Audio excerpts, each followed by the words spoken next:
what exactly are media queries? One of the things that we need to know about media queries is that they allow us to spawn to different screen sizes and resolutions. And that's kind of one of the core concepts of the universal theme, is that we're not bound to just strictly looking at our applications through a desktop interface or a desktop viewport.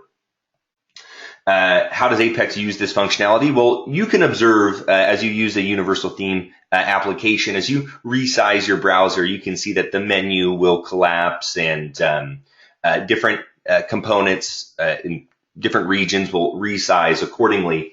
And that's great that the Apex team has prepared all of that functionality for us kind of out of the box, but we might want to expand upon that functionality and kind of implement components and widgets our own way. So kind of how do we do that for our stuff? Well, the first thing is that we need to probably educate ourselves a little bit about how these are configured. And if you want to know what the individual the configuration is for the media queries for the Apex environment, one of the first things that you can do is you can head on over to apexoracle.com/UT. If you haven't been there already, fantastic resource. Strongly encourage you to open that site while you're developing. In fact, oftentimes when I'm building websites kind of on one screen, or when I'm building Apex apps on one site or on one screen, I'll have my builder, and on another screen, I'll kind of have the UT application open for referencing icons and other CSS classes and things that I think are helpful. But towards the bottom of my screen, you can see that there's kind of these pixel sizes and these pixel ranges that have been defined. And you can actually see that Apex has these special classes that are mapped to particular pixel sizes. And let me actually show you the site that kind of has this information, because I think that's also extremely helpful.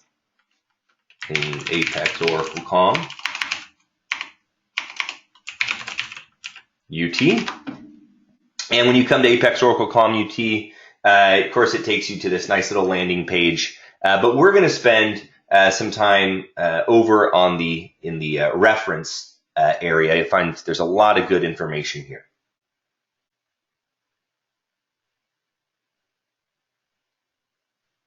And so I spend a lot of time looking at these different CSS utility classes and all sorts of information. But if you want to get general information about kind of how Apex deals with the layout, there's actually a special layout section here that you can click on.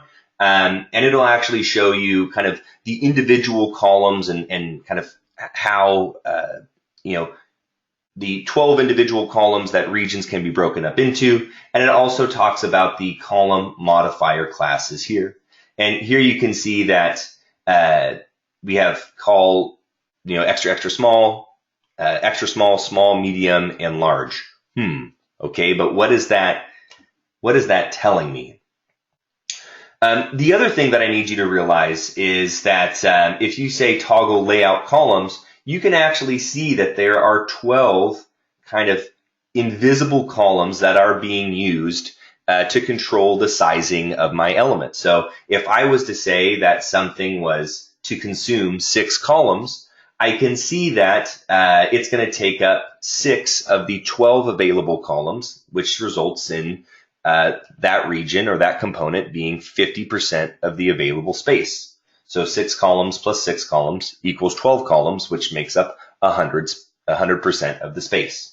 And you can see this different, this broken up into different sizes, and you can use these different sizes accordingly. Okay, so there's 12 columns. I get that. What does that have to do with these column modifier classes down here? What's the connection? Well, check this out. I have an application here. And I just want to show you, I have this maybe not the most appealing background color at the moment, but you'll notice in a second that the background color is going to be changing as I pick different sizes. But I want you to see something. If I press F12 and open up my developer tools, And most browsers today, Chrome, Firefox, and I think IE has this. I don't do a lot of development in IE, but I think they have this. But you can do this really cool thing where you toggle the device that's being used. And basically what this does, this allows you to control the size of the viewport without really resizing your entire browser. And I like that. So watch what happens. You can see I have a normal region, I have some custom classes added here, and I have a tiny region here. What does that mean? Well, as I get smaller, notice that the regions are all behaving in a similar way. And you can see my background color kind of changes. The reason why the background color is changing is because it's just letting me know when I've hit a different breakpoint in Apex. And you can see that my custom class here kind of stretches earlier than the normal region. And you can see that my tiny region is still kind of in lockstep with the normal region. Let's get a little bit smaller. Let's see what happens. Finally, when I get to another smaller breakpoint, I can see that my normal region has expanded, my custom classes has expanded, but you can also see that my tiny region still never expanded. The whole time it just stayed that size. And that might be something that you want. So how exactly am I controlling these sizes or kind of instructing these classes or these regions to expand and collapse the way that they are? Well, let's go take a look. I'm going to stop toggling this, and we're going to pick this page apart one step at a time. Let's actually first start with these background colors. Then we're going to venture over to these regions.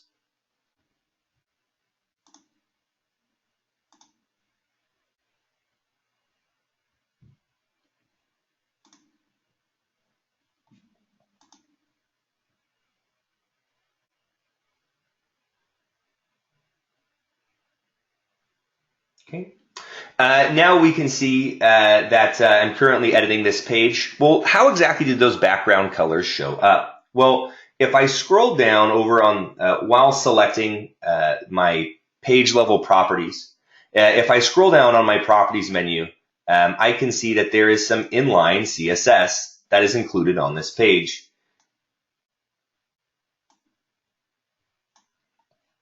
And what I can see is that there's this really helpful keyword here called @media, and it allows me to then also specify a size. You can think of this like an if condition. So I'm kind of saying, if my screen is at most 640 pixels, then make my background color red. If my screen is, between these ranges, then make it orange. Between these ranges, yellow, green, and then finally purple once it gets up to a certain size. So that's kind of cool. I can see that if I have some CSS styling or I want to control things visually, I can totally use a media query myself to kind of adjust how things look. It's probably in your best interest to try to follow the lead of Apex and say, kind of want to use whatever breakpoints Apex has built. You want to follow along with those. And what I mean by that is when you go to the grid layout, it's telling you the different sizes that it will respond to here. So if you want to make a media query or some sort of breakpoint, you might want to kind of stick to these particular breakpoints because that's when Apex is going to respond and do its kind of pre-built changes. Okay, so that's kind of how you can add your own CSS. But what we observed happening on the what we can observe happening on our page isn't just CSS responses to the adjustments or the changing in our screen size. So let me actually go ahead and run this page again.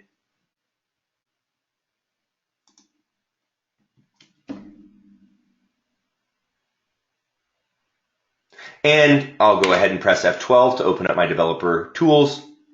I will enable my toggle device by clicking that little button. In Chrome, it has a very similar button that you can click on, and I believe also the shortcut is, it says Control-Shift-M.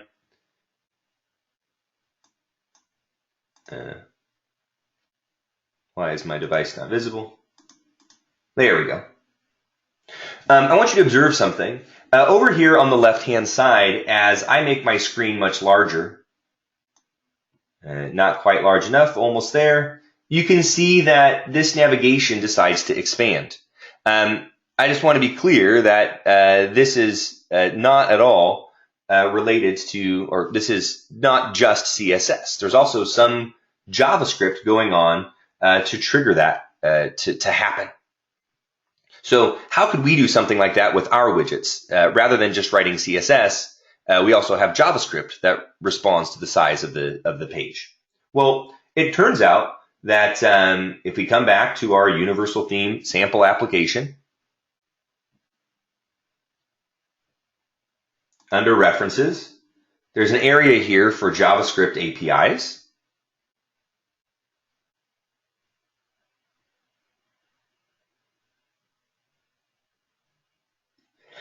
And I can see that right here, there's this Apex theme util MQ for media query. And what's really cool about this is it'll actually let you listen for different media query sizes. And then it'll let you perform some sort of JavaScript action. So at the moment, this is saying that if at a minimum, my screen is 640 pixels, then I just want to log and say that the window has resized and the viewport is at least 640 pixels. How could I add that to my page? Well, if you were to copy this code, go back to my page properties, and I have execute when page loads, you can see that I pretty much just copied that exact code. I didn't want to change it. I just wanted to leave it exactly as it was. And we can observe that as I resize my page, let me close this. If my page is below 640 pixels, so it's below 640 pixels, and if I change my size, you notice that nothing happens. But, and also a helpful tip is you can also manually change your pixel size. So it was 640 pixels was the threshold we were looking for. So if I said 641 here, and enter, you can see that it'll log that the window has resized and the viewport is at least 640 pixels. So if I had some JavaScript that I wanted to execute when it got to that size, I can totally control that. And I think that is really cool. So the other thing that I want to talk about is how do these regions actually, how are they resizing? Is that related to JavaScript? Well, in this case, no. Let's go ahead and take a look at the CSS classes that are associated with these individual regions. So if I was to quick edit this normal region here,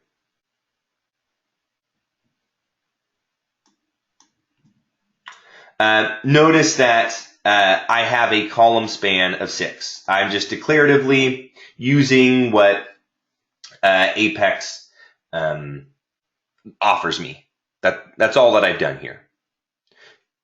Nothing special. However, let's go to my custom classes and notice here that I have a column span of automatic, but here comes those custom classes that I had mentioned. You can see that we have, and that's kind of small, so let me go ahead and actually one of the things that I like to do is I like to sometimes paste the code here so I can zoom in for you. You can see that we have column large, 6 columns, medium, 6 columns. When I get to the small breakpoint, I want to be 12 columns. And when I get to the extra small breakpoint, I still want to remain at 12 columns. So basically what this means is that you can think of these as like little individual if statements. If the screen is large, then make me 6 columns. If the screen is of medium size, make me 6 columns.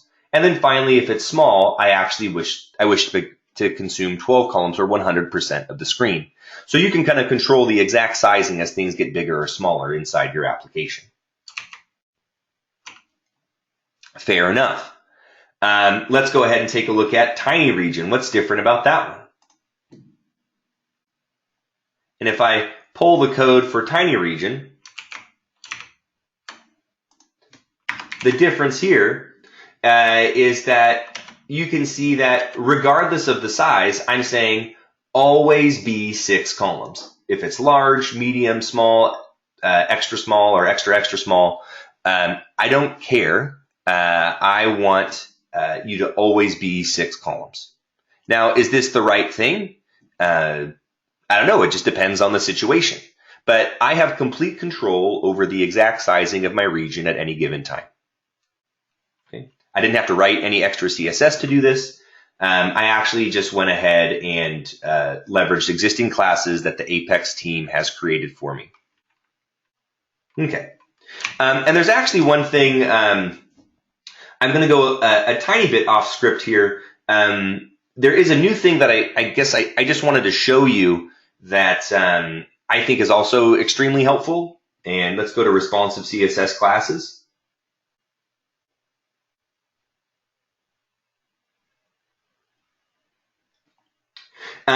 There's these newer hidden classes that have been added. And if you actually want to hide components based on media queries, there's this fantastic grid here that will show you exactly kind of when something is going to be hidden and when something is going to be visible. And there's kind of these two funny classes here. It's hidden, large, and down. Basically, this means it's always hidden because that means it's hidden from when it's large all the way through to the smallest size. And kind of the opposite direction, you have hidden when it's extra, extra small and up, which means that it's hidden for this size as well as even if it's large. So what does this mean? Well, if you wanted a class to be able to hide things at different sizes, you can kind of find the appropriate class and pick it. So let's just say, for example, I want my region to be hidden on the small size and down. I'll go ahead and copy this. We'll go find my normal region. And I'll say column CSS classes. I should be able to say that it's hidden the second it gets small and lower. Let's see how well we do.